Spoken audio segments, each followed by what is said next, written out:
The virtual CISO moment is brought to you by vCISO Services, a leading provider of quality and experienced virtual chief information security officers for small and mid-sized businesses. Check them out at vcisoservices.com. Hi, I'm Greg Schaefer, and welcome to the virtual CISO moment. Cybersecurity Quick Strike for Monday, April 3rd, 2023. Now, Info Security Magazine reports this morning that the U.S. consumer lending firm TMX Finance has revealed a serious breach of customer data, which it first discovered nearly 3 months ago. The Savannah, Georgia headquartered business said in a breach notification letter filed with the Office of the Maine Attorney General that the breach likely began in early December 2022. However, the firm didn't discover it until February 13th of this year. Quote, on March 1st, 2023, the investigation confirmed that information may have been acquired between February 3rd, 2023 and February 14th, 2023. We promptly began a review of potentially affected files to determine what information may have been involved in this incident. We notified the FBI, but have not delayed this notification for any law enforcement investigation, according to a statement. Now, the personal information, continuing from the statement, involved may have included your name, date of birth, passport number, driver's license number, federal state identification card number, tax identification number, social security number, and or financial account information, and other information such as phone number, addresses, and email addresses, and blood type. No, I just added the last one. TMX Finance claimed that the incident is now contained, that it has reset all employee passwords, and that it has enhanced its defensive security posture with additional endpoint protection and monitoring. The BBC reports that Italy has become the first Western country to block advanced chatbot ChatGPT. The Italian Data Protection Authority said there were privacy concerns related to the model, which was created by U.S. startup OpenAI and is backed by Microsoft. The regulator said that it would ban and investigate OpenAI with immediate effect. OpenAI told the BBC it complied with privacy laws, and Microsoft has spent billions of dollars on it and was added to Bing last month. It has also said that it would embed a version of the technology in its Office apps, including Word, Excel, PowerPoint, and Outlook, and I wonder how that's going to work out.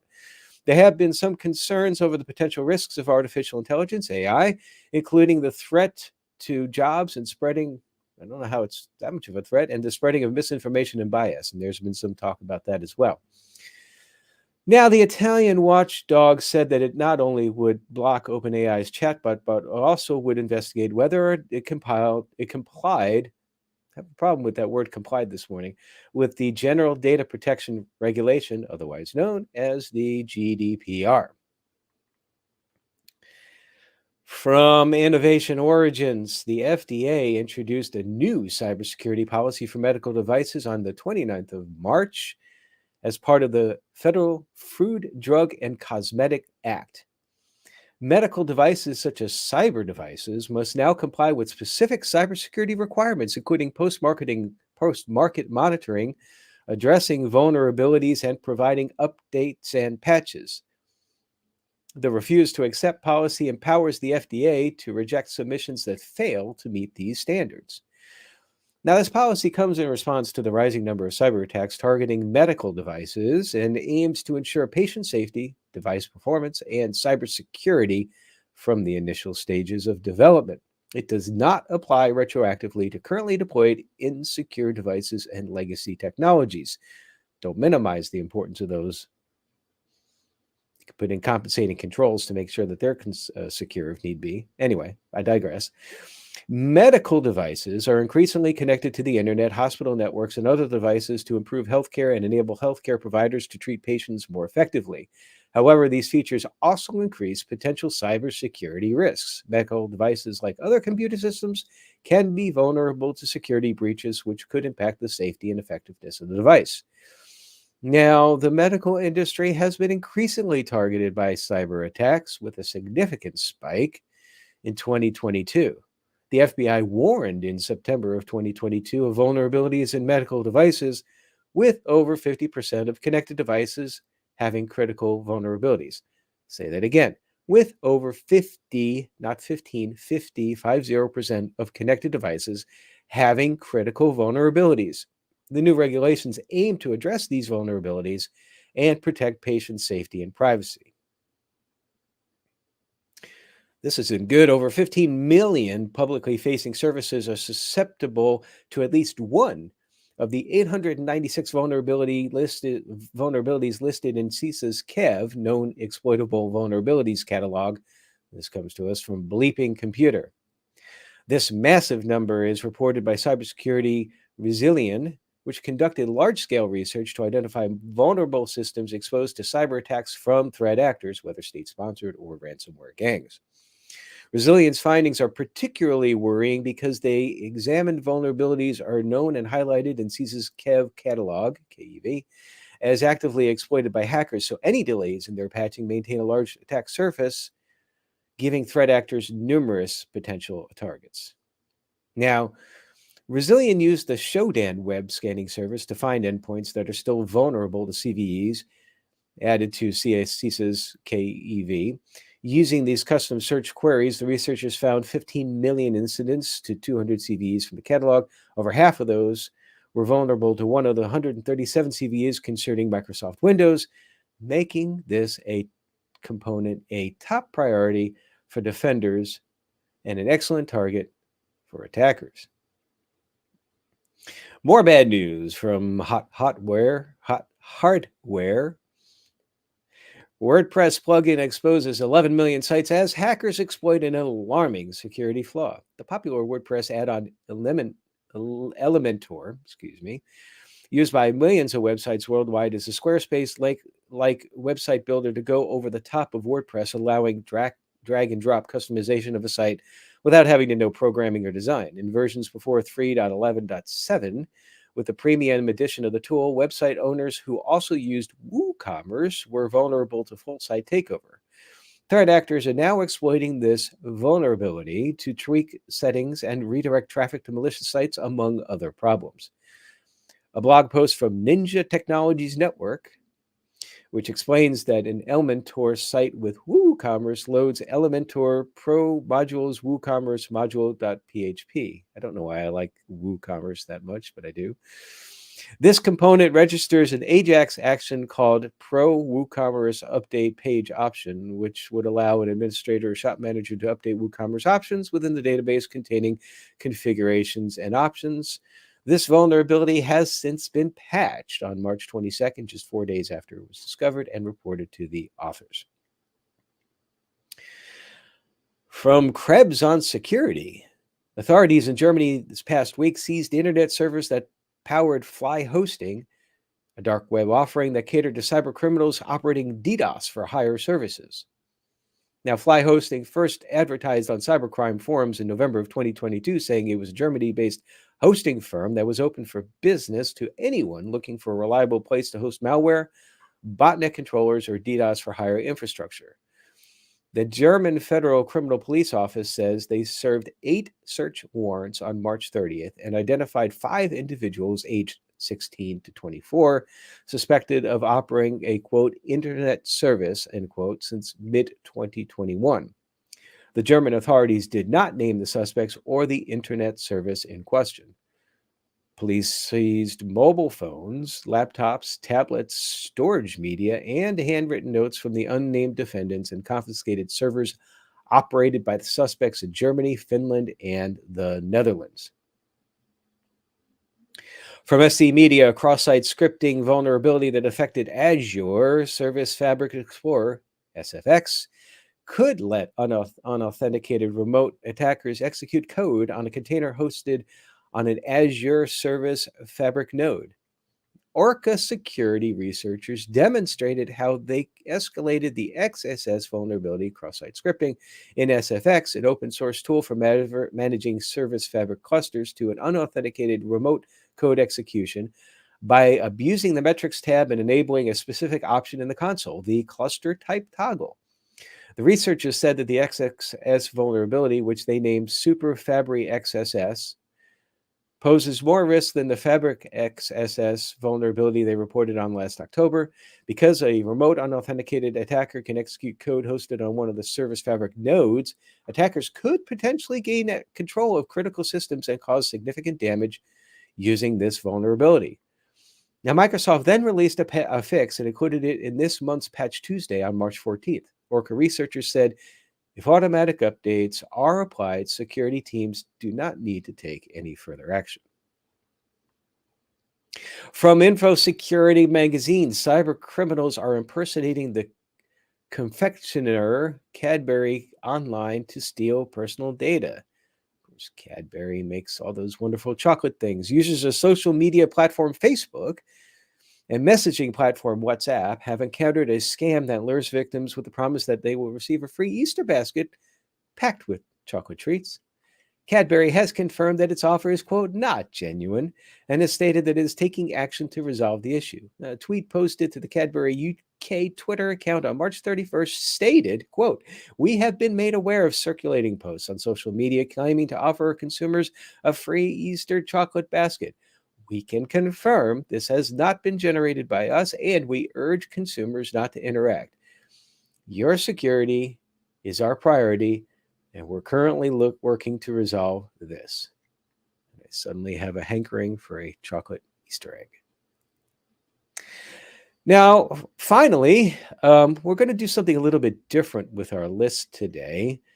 This list is the top 12 tips for Microsoft Excel success. Let me make that just a little bit larger there. And this, the reason why I wanted to bring this up is that us in security are frequently tasked with using Excel for a variety of purposes: to massage data, work with data, report on data, combine data. And I don't know about you, but I never had a formal training course in Excel. I've just sort of picked it up over the years. For me, the many years, my actual first experience with a well-known spreadsheet was something called Lotus 123. If you want to dig into internet history, you can look that up. Prior to that, I used a spreadsheet in something called Electric Desk. I don't even think that you could find that by doing a Google search. You might. Anyway, this comes to us from CMIT Solutions, and I wanted to go through this. Maybe it's a good idea, maybe it's not, but we'll try it anyway. So, 12 tips for Microsoft Excel success, and if you're viewing the podcast, you should be able to see this on your screen and follow along with me. So, first one, masters common special characters, check marks, bullet marks, arrows, and other symbols can come in handy. Okay, I guess it makes things a little bit faster. Insert several new rows or columns at once. That would make things a little bit more faster. Two, use flash fill to clean up data. If there's one underutilized feature in Excel, flash fill is it. This action plays time by detecting patterns of previously entered data and using this in future cells. I don't know if I've used that before. That doesn't sound familiar. Automate tasks with macros. You know, I guess that if you're doing something repetitive constantly, that this is fine, but I'll have to be honest, I haven't dealt with macros in a long time. I don't see the need for it for what I do. If I need to build something, I'll just build it right there. Highlight the data you want. This is pretty basic. This just helps you highlight data by using Control-Shift. Use Format Painter to standardize your spreadsheet. Yes, this is a pet peeve for me. I want to see the format in a spreadsheet be exactly the same. I want to see this in a Word document as well. In fact, even the script that I create for these podcasts every morning in Word, I have to make sure that the font is exactly the same. It just drives me crazy when I copy and paste from articles. It also makes it more professional, particularly you, if you're in cybersecurity and you're presenting reports. Try to do whatever you can to make it look more presentable. Mismatched font in any documents, it just doesn't look good. Go deeper with conditional formatting. Yes, I totally agree with this. Conditional formatting, particularly like, for example, I'll use that on risk registers.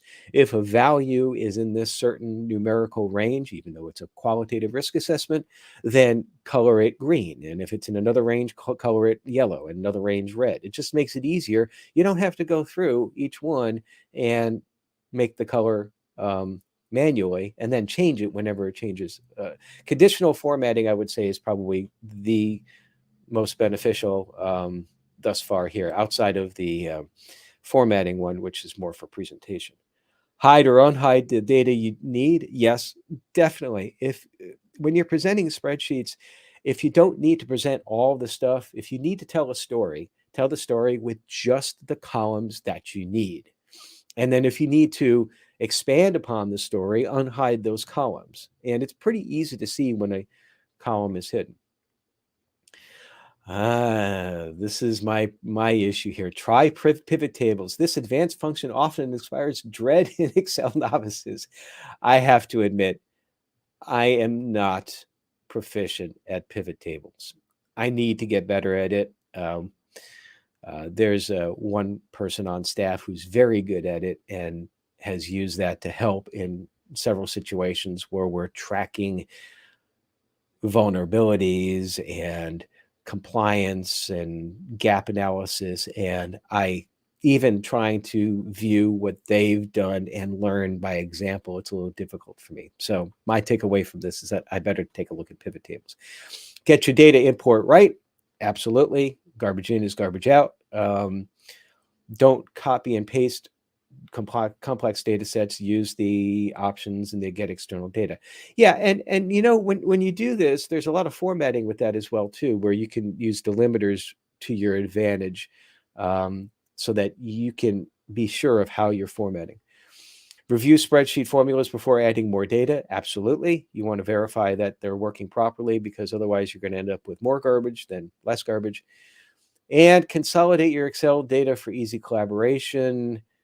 You probably have more than a few spreadsheets containing critical Excel data that multiple users need to use. And so consolidate. And I would go further that if you're using multiple spreadsheets to manage security program, at some point in time, organizations usually grow to the point where instead of using spreadsheets, they'll want to use a GRC type device. And an excellent entry into the GRC market is something called Aramba. There is a free version available of the community edition. If you're Linux savvy and you want to learn some in the GRC space, I encourage you to take a look at aramba.org and download their community edition. Caveat is that if you have problems installing community and you're not that great on Linux, don't ask them for support, because they're not there to support a free edition.